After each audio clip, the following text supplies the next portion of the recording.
Et ben aujourd'hui on est à Murat-le-Caire et je voulais vous parler des bons plans d'Emma et de mes collègues de voisinage.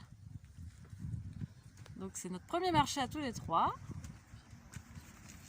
Il fait un super soleil et on est content d'être là. Coucou Emma. Salut. Du coup moi c'est Emma, je suis située à Saint-Genès-Champanel et à Nadaïa plus précisément. Ok. C'est ma première année. Voilà, je fais des plants de légumes, fleurs et aromatiques. D'accord, donc toi essentiellement tu vas vendre du plan ou tu vas faire des légumes aussi? Non, je vais seulement vendre du plan parce que j'ai un tout petit terrain, c'est dans mon jardin. J'ai 25 mètres carrés de serre. Ok. Le seul endroit plat de mon jardin, j'ai mis des serres.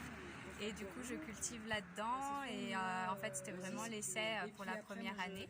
D'accord. Donc, pour l'instant, ça sera des plants. Je vais aussi faire des plants à l'automne pour les jardins d'automne. Et après, l'année prochaine, je vais chercher un terrain un peu plus grand pour pouvoir développer l'activité un peu plus et puis produire d'autres choses aussi.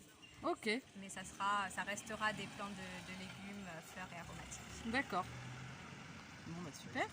Et là où tu te situes, tu es à combien de mètres d'altitude? Je suis à 900 mètres d'altitude. Ah oui. Donc c'est pour ça que du coup j'ai choisi des plants qui s'adaptent à l'altitude, essentiellement pour les tomates parce que les voisins là-bas ont du mal à avoir leurs tomates. Ouais. Et donc du coup j'ai choisi des variétés précoces, hâtives avec des petits fruits pour avoir des chances quand même d'avoir des tomates avant le mois d'octobre. Ouais, parce que nous c'est le problème en altitude. Si on s'y prend pas hyper à l'avance, et ben nous on a récolté l'année dernière les tomates en septembre. Hein. C'est ça, et en même temps, il ne faut pas s'y prendre trop à l'avance parce qu'avant les sangs de glace, ça gèle et même parfois à 1000 mètres d'altitude. C'est ça. Même après les sangs de glace, ça peut encore geler. Ouais. Là-bas, ils disent que les sangs de glace, c'est jusque fin mai. Donc cette année, on a de la chance parce qu'il y a du soleil et que les sangs de glace, on les a pas vus. Mais en fonction des années, certaines personnes plantent même fin mai, début juin. Il me semble que l'année dernière, ça a gelé en juin, nous. Hein.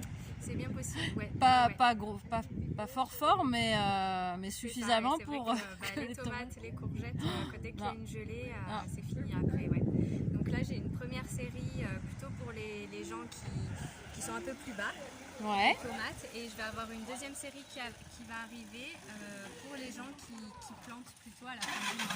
Et ça sera pareil, adapté au jardin de montagne. Donc on a tomates miel du Mexique. Moi, je connais pas du tout. La Green Zebra, ouais. Tomate cerisette, brin de muguet. Tomate. Oui. Et l'autre, c'est la tomate petit moineau. Ok. En fait, là, c'est essentiellement des tomates cerises. Après, j'avais d'autres variétés aussi de tomates rondes rouges. J'avais la précoce des glaciers qui est très très précoce. Elle arrive 3 semaines avant les autres. Ok. Et la Carosse aussi qui est une tomate ronde précoce. Et puis j'avais de la noire de Crimée, de la rose de Berne pour les côtés sympas, pour les salades. Ah bah c'est super, j'apprends des choses en même temps. Et puis j'avais fait aussi de la tomate des Andes parce que je fais le marché à Saint-Saturnin. Et là, ils sont à 500 mètres d'altitude, donc pour eux, ils ont le droit à la tomate des Andes ou les gens aussi qui ont des serres. Certaines personnes m'ont dit que ça fonctionnait bien. Ok, bon bah super. Et sinon, il y a d'autres variétés qui sont de plants là, qui sont un peu plus adaptées au froid? Il y a le céleri branche c'est un céleri branche perpétuel qui gèle beaucoup moins, qui supporte le gel un peu plus longtemps que le céleri branche classique. Ouais. C'est pas la livèche, c'est encore un autre. Et après, tous les autres peuvent quand même se cultiver en altitude. Ouais, l'oseille, oui, voilà, ça c'est... l'oseille, la roquette, les betteraves, les choux, ça marche très très bien. J'ai fait quelques plants d'aubergines, mais c'est surtout quand même pour les gens de Saint-Saturnin. Ouais. Ou alors en pot. Et pareil pour les concombres, ça dépend des gens. Il y en a qui disent que ça marche bien et puis d'autres que c'est plus difficile. Donc j'en fais aussi. Oui, il en faut pour Après, tout le monde. Les hein. courges, ça marche bien aussi. C'est ça. Bon, bah c'est super. Et ben voilà, c'était les bons plans d'Emma au marché des fleurs à Murat-le-Caire. Et bon, bah à bientôt pour de nouvelles aventures.